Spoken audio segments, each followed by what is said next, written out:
টা গুড়িয়ে দেওয়াতে পলিটিক্যাল বেনিফিটটা কার হলো? না, ছাত্রদের তো একটা সুনির্দিষ্ট দাবি হচ্ছে যে সকল ষড়যন্ত্রের এটি কেন্দ্রবিন্দু তারা এটা তো গুলিয়ে দিয়েছে। জিদের কাজ।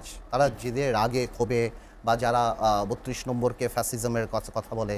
দেখুন, আমি একটা কথা বলি, ৩২ নম্বর নিয়ে একটা সিম্পল কথা বলি। ৭১ পর্যন্ত আমার ধারণা, আমার যতখানি, যদি ডেমোক্রেসি থাকে আমি তো আমার কথা বলতেই পারবো, ৭১ পর্যন্ত তো শেখ মুজিবুর রহমান, বঙ্গবন্ধু বা যা বলেন আপনি, বঙ্গবন্ধুর সমান দৈর্ঘ্য প্রস্থে কোনো লিডার ছিল বলে আমার ধারণা না। আমি বলতে পারি না ৭১ পর্যন্ত। ৭১ থেকে ৭৫ পর্যন্ত আপনি অনেক প্রশ্নই করতে পারেন, এবং ওই বাসাটা একটা হিস্টোরিক বাসা। ওখানে ৬ দফা থেকে আরম্ভ করে অনেক গুরুত্বপূর্ণ অনেক কিছু হয়েছে। আবার ওই বাসা থেকেও বাকশালও হয়েছে, আবার সব কিছু হয়েছে। এই ইতিহাস ধরলে তো পুরোটাই আপনার বাস্তবতা, আপনার পুরোটাই আসতে হবে। এখন আমার প্রশ্নটা হলো, ভাঙচুর করে আপনি কি সরালেন? আপনি কি ৭১ মানে ৬২ থেকে ৬৬ বা ৬৯ গণঅভ্যুত্থান বা শেখ মুজিবের বঙ্গবন্ধু হয়ে বেড়ে ওঠা বা সেই ইতিহাসগুলি, সেগুলিকে আপনি সরিয়ে ফেলতে পারবেন বাংলাদেশ থেকে? আপনি পারবেন না।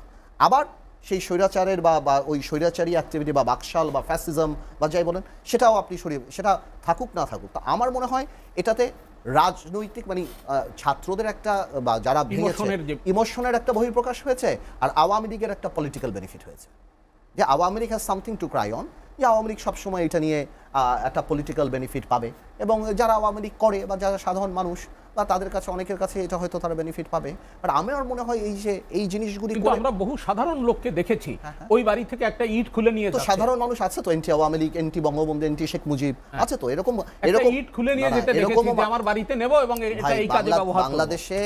বাংলাদেশে এটা কি আপনি অস্বীকার করবেন যে বাংলাদেশে অনেক মানুষ নাই যারা ৭১ পর্যন্ত ওনাকে বঙ্গবন্ধু ডাকে? তো এটা তো আপনি অস্বীকার করতে পারবেন না। আবার ৭১ থেকে ৭৫ পর্যন্ত ডাকে, আবার অনেক ৭১ পর্যন্ত ডাকতে চায় না, প্রথম থেকেই অস্বীকার করতেই পারে। এটা তো গণতন্ত্র, আপনিও করতে পারেন, আমি করতে পারি। আমরা কে করি না করি এটা তো আমাদের পার্সোনাল ব্যাপার।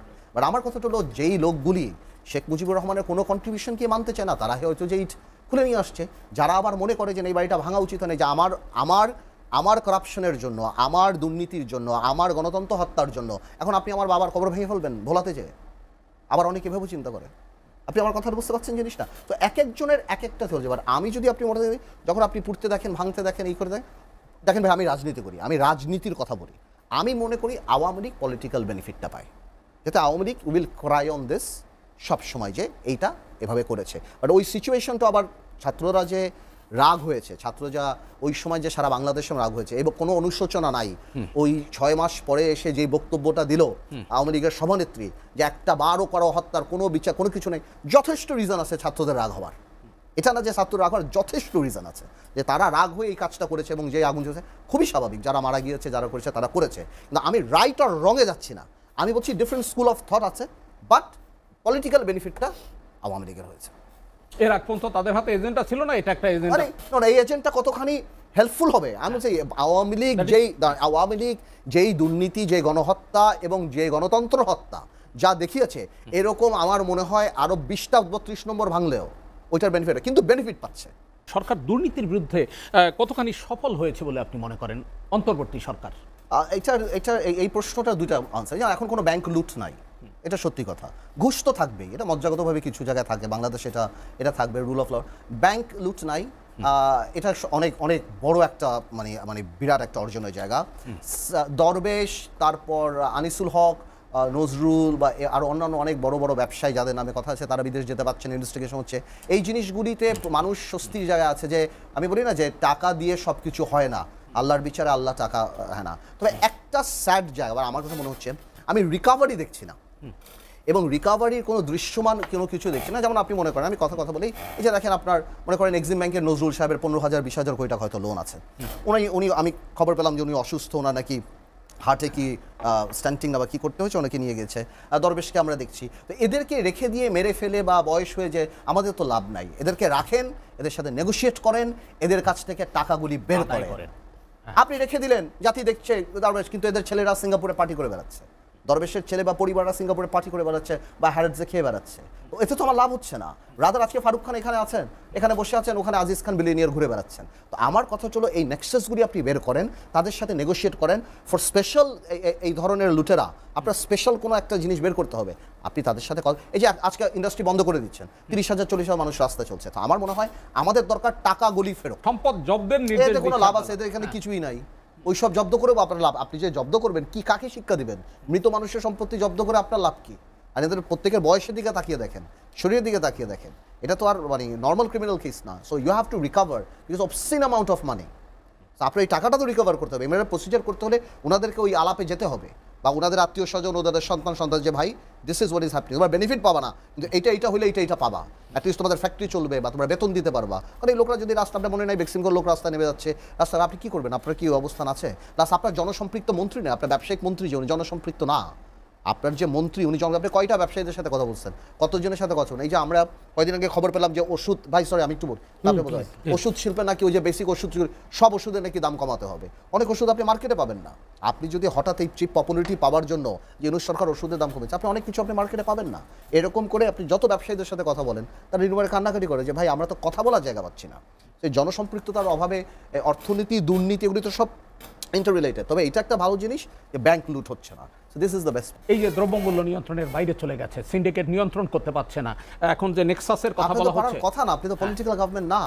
আমার কথাটা হলো যে কোনো সময় রমজানের সময় জিনিসপত্রের দাম বাড়ে, এটা খুব আমরা দেখে আসছি। এখন আমি জাস্টিফিকেশন দিচ্ছি না, বাড়ে, এবার আরও বাড়বে, হয়তো আরও হবে। এখন আপনি তো পলিটিক্যাল গভর্নমেন্ট না, আপনি যে 5 জনকে ডেকে এনে বলবেন যে তোমরা চিনির দামটা কমাও, তোমরা এটা করো, তোমরা সেটা করো, আপনি তো পাচ্ছেন না। ম্যাক্সিমাম ব্যবসায়ীরা তো ভীত, বড় বড় ব্যবসায়ীরা তো ভীত। কখনকার এনবিআর ডাকে, কখনকার বিদেশ যাওয়া বন্ধ করে দেয়, কখনকারে ধরে নিয়ে যায়, কখনকার সম্পত্তি ক্রোক করে, কখন তার কি হয়। নট নেসেসারি, সাধারণভাবেই তো কথায় গত 17 বছরে তো আওয়ামী লীগ সরকারের সাথে সবাই সম্পর্ক মেনটেন করছে। কেউ একদম আওয়ামী লীগ সভানেত্রীর সাথে জান্নাতে যেতেও রাজি ছিল, কেউ আবার একদম তাকে মা বানিয়েছে, জননী বানিয়েছে, আবার কেউ ভাজ দিয়ে দিয়ে দিয়ে দিয়ে দিয়ে উনি ওনার ব্যবসা করেছেন। তো আপনার বের করে নিয়ে আসতে হবে। সবাই যদি একটা প্যানিক স্টেজে চলে যায় তাহলে আপনার তো ভেঙে পড়বে। তো আমার মনে হয় সরকারের এই জনসম্পৃক্ত যারা আছেন তাদের সাথে কথা বলে এরকম একটা কাউন্সিল করে, যাতে করে জিনিসপত্রের দাম সহনীয় পর্যায়ে রাখা যায়। খেজুর কী পরিমাণ আসছে, বুট কী পরিমাণ আসছে, ছোলা কী পরিমাণ আসছে, বেগুন কী পরিমাণ আসছে, এগুলি যাতে সরকারের একটা আলাদা কমিশন বা করে এটা দেখা উচিত। Because hungry man is angry man.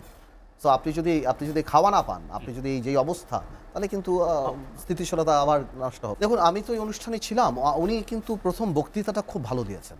বক্তৃতাটা উনি যেভাবে বলেছেন যে 1400 মানুষ মারা গিয়েছে এই ছাত্র জনতার এই যে স্যাক্রিফাইস, 15 বছর 17 বছর যে দুর্নীতি বা সব কিছু মিলিয়ে, এবং কোনোভাবেই জানি আমাদের কোনো কর্মকাণ্ডে এই জিনিসটা কোনোভাবে আন্ডারমাইন না হয়। সো এই কথাটার অ্যাকচুয়ালি যাতে আবার বলে না রিইউনিটি, বা আমাদেরকে আবার রিভিজিট করানো যে আসলেই 5ই অগস্টের আগে কি পরিস্থিতি ছিল, আমরা যখন জেলে ছিলাম, যারা বাইরে ছিল, এই জিনিসটা আমরা তো ভুলে যাই জিনিসগুলি, যে আমরা খুব ক্ষুধার্ত হয়ে যাই আমরা নিজেরা। বাট এরপরও উনি আরেকটা কথা বলেছেন যেটা আমার কাছে মনে হচ্ছে যে 6টা কমিশন যে করেছে, যে রিপোর্টগুলি দিয়েছে, কে কতখানি আমরা এটা নিলাম না নিলাম, আমি যেটা বুঝতে পেরেছি যে এই প্রথম মনে হয় একটা রিপোর্ট করা হয়েছে without political interference. So he termed it as যে এটা জাতির জন্য একটা অ্যাসেটের মতো, যে এটা যদি আমরা মেনে চলি will have a better Bangladesh. কে মানবো না মানবো সেটা পরের কথা, বাট উনি এই ওনার কমিশনের এই জিনিসটাকে বলেছে যে আমরা এটা একটা। আর উনি আরেকটা কথা বলেছে যে প্রথম ইনিংসে যেই আওয়ামী লীগের মানে 3টা অর্জন উনি বলেছেন, যে আমাদের মানে পুরো সরকারের 3টা অর্জন, অন্তর্বর্তী সরকার, যে একটা হলো যে সারা বাংলাদেশের মানুষ ওনার পাশে, ওকে, এবং দ্বিতীয় আরেকটা উনি বলেছেন যে কাজগুলি উনি করছেন, সংস্কারের যে কাজগুলি হচ্ছেন প্রত্যেকটা রাজনৈতিক দল ওনার সাথে। তৃতীয় যেটা, জাতিসংঘ যে এন্ডোর্সমেন্টটা দিয়েছেন এই গণহত্যাকে, যেটা বলেছেন যে আসলে কারা জড়িত। কারণ আওয়ামী লীগ যেই পায়তারাটা করছিল সারা বিশ্বে, আপনার মনে নেই ভারতীয় মিডিয়ার কিছু মিডিয়া আমি বলবো, তাদের যে আলাপ, যেটা সম্পূর্ণরূপে একটা জঙ্গি মুভমেন্ট বা মাইনরিটির এগেনস্ট মুভমেন্ট, ওই জিনিসগুলি এখন শেষ হয়ে গিয়েছে। সো এইটাকে ধরেছে, এবং আমার মনে হচ্ছে যে আমাদেরকে সবাইকে ডেকে এই কথা বলার কারণটা হলো যাতে করে আগামীতে যাতে যথাসম্ভব সংস্কারগুলি করে নির্বাচনের পথে যাওয়ার এই পুরো জায়গাটাতে আমরা যাতে ওনার সাথে থাকি, এবং কোনো গ্যাপ যাতে না হয়, যা আমাদের রাজনৈতিক দলের সাপোর্ট ছাড়া এটা কাঙ্ক্ষিত লক্ষ্যে পৌঁছাবে না। এই জন্য উনি আমাদেরকে সবাইকে একসাথে ডেকে এরকম একটা অ্যাটমসফিয়ার ক্রিয়েট করতে চেয়েছেন যে আমরা পাশে ছিলাম, জনগণ পাশে ছিল, তাই উনি এটা অ্যাচিভ করেছেন। আগামীতে আমরা সাথে থাকলে ইনশাল্লাহ একটা ভালো নির্বাচনের দিকে উনি নিয়ে যাবেন। আপনারা দুজনেই বললেন সেটা হিসেবে একটা ভালো নির্বাচনের প্রত্যাশার কথা বলছেন আবু আলম শহীদ খান এবং ব্যারিস্টার পার্থ, আপনি নির্বাচনটা কবে? নির্বাচনটা তো আমার মানে আমি তো পজিটিভ চিন্তা করি। আমি মনে করি ডিসেম্বর বা জানুয়ারির মধ্যে নির্বাচন হওয়া উচিত, এবং এখন পর্যন্ত আমি বেনিফিট অফ দ্য ডাউট দিতে চাই ডক্টর ইউনূস সাহেবকে এবং অন্যান্য উপদেষ্টাদেরকে যে নির্বাচন সেই সময় হবে ইনশাআল্লাহ। মানে ডিসেম্বর বা জানুয়ারিতে? কেন তা আমি বিশ্বাস করতে চাই, কারণ আমি এভাবেই মনে করি যে এটা যদি অনেক কনফিউশন ক্রিয়েট হয়, এক এক সময় এক একটা কথা বলে, বাট আমি এটাই বিশ্বাস করতে চাই। জামাত ইসলামের তো আলাদা মোটিভ থাকতেই পারে, যে জামাত ইসলামী 6 মাস পর চায়, তারা তো আনুপাতিক হারেও নির্বাচন চায়। তো এতগুলি সংস্থা, which is a major reform, তো এতগুলি সংস্কার যখন ওনারা চান, তো ন্যাচারালি তো এই সংস্কারগুলি করতে আপনি নভেম্বর ডিসেম্বরের মধ্যে আপনি নির্বাচন করতে পারবেন না। আপনি তারেক রহমানের উদ্ধৃতি দিয়ে দ্বিকক্ষ বিশিষ্ট পার্লামেন্টের যে বিষয়টি, সেটা কি এই পর্যায়ে সম্ভব নাকি আরো পরের ধাপে সম্ভব? আমি মনে করি এই জিনিসটা একটা পলিটিক্যাল গভর্নমেন্টে করা উচিত, যেটা আমি আপনাকে বললাম যে আমি পার্সোনাল লেভেলে the good intention I have witnessed 7 বছর আগে, যে সময় বাংলাদেশের কেউ এইটার কথা বলেও নাই, এবং উনি আমাকে এইটার রিজনও দিয়েছিলেন, বলেছিলেন যে দ্য রিজন ইজ বিকজ আমরা চাই সমাজের অনেকেই যারা কন্ট্রিবিউট করার মতো যোগ্যতা রাখে তাদেরকে যাতে অ্যাকোমোডেট করা যাবে, বিকজ রাজনীতি তো অনেক হার্শনেস, এটা পার হয়ে তো আসলে অনেক আসতে চায় না। তো আমার কাছে মনে হয় যে ওই গুড ইন্টেনশন বিএনপির আছে, এই যে 2বার প্রধানমন্ত্রী হতে পারবেন, এই তো বিএনপি অনেক আগে থেকেই ক্যাম্পেইন করছে, তাই না? তো এখন আমার কথা হলো, আপনি বিশ্বাস করেন না করেন সেটা আপনার প্রবলেম, আপনি যদি না করেন তাহলে সেটা তো পলিটিক্যাল ড্যামেজ আমাদের হবেই, কিন্তু এই কিছু কিছু জিনিসপত্র তো বিএনপি আগে থেকে বলেছেন, you have to give that benefit to BNP. তো আমার কথা হলো সামনের দিকে বলা যাবে যে সামনে কি হয়। পরবর্তী সরকারের অধীনে নাকি তত্ত্বাবধায়ক সরকারের অধীনে আগামী নির্বাচন হবে, কি আপনার ধারণা? এখন পর্যন্ত আমি মনে করি যে অন্তর্বর্তীকালীন সরকার যদি একটা রাজনৈতিক ঐক্যমতে পৌঁছতে পারে, তাহলে অন্তর্বর্তীকালীন সরকারের অধীনে নির্বাচন হতে পারে। বাট অন্তর্বর্তীকালীন সরকারকে নিয়ে যদি এই বিতর্ক হয় যে তারা একটা রাজনৈতিক দল করছেন এবং এটাকে সাপোর্ট করছেন, তখন কিন্তু এই দাবিটা সামনে চলে আসবে, যেহেতু আমাদের কোর্টের একটা রায় আছে, যে তাহলে একটা নিরপেক্ষ তত্ত্বাবধায়ক সরকারের অধীনে নির্বাচন হোক, যেহেতু ওনারা দল করবেন তো থাকুক, সবাই মিলে আমরা সমান সুযোগ পাই, লেভেল প্লেইং ফিল্ড হোক, এই দাবিটা উঠতে পারে। বাট আমি মনে করি অন্তর্বর্তীকালীন সরকারের অধীনে ডিসেম্বর মাসে একটা ভালো নির্বাচন করা সম্ভব। জি, অসংখ্য ধন্যবাদ আপনাকে ব্যারিস্টার পার্থ। না, আমি মনে করি এই জিনিসটা স্টার্ট ইউনুস সাহেব করেছে, উনি শেষ করা উচিত। অন্তর্বর্তীকালীনই অ্যাকচুয়ালি আপনার তত্ত্বাবধায়ক রূপ নিতে পারে, ওকে, আরও আনইম্পর্টেন্ট মন্ত্রীদেরকে বাদ দিয়ে ক্রুশাল মন্ত্রীদেরকে নিয়ে ওনার হেডিং, মানে উনি হেডেড বাই প্রফেসর ইউনুস, এবং এটা এই তত্ত্বাবধায়ক সরকার হতে পারে, অন্তর্বর্তীকালীন সরকারি তত্ত্বাবধায়ক সরকার মানেই তো আপনার focus is on election, right? Okay, তো আপনার এই কারণেই আপনি সেটা করতে পারেন। সেখানে ক্যাবিনেট আবার রিশেপ হতে পারে, ক্যাবিনেটে নতুন কেউ আসতে পারে, বা যারা এই ব্যাপারে এক্সপার্টিজ আছে তারা আসতে পারে। আর আমার মনে হয় ইউনুস সাহেবের প্রতি যখন এই জিনিসটা আসছে, আমরা সবাই ওনার পাশে দাঁড়িয়েছি, এবং এটাও বাস্তব মানতে হবে আজকে ওনার সমান স্ট্যাচার কোনো কেউ তো নাই, আন্তর্জাতিকভাবে থেকে আরম্ভ করে সব জায়গা থেকে আরম্ভ করে।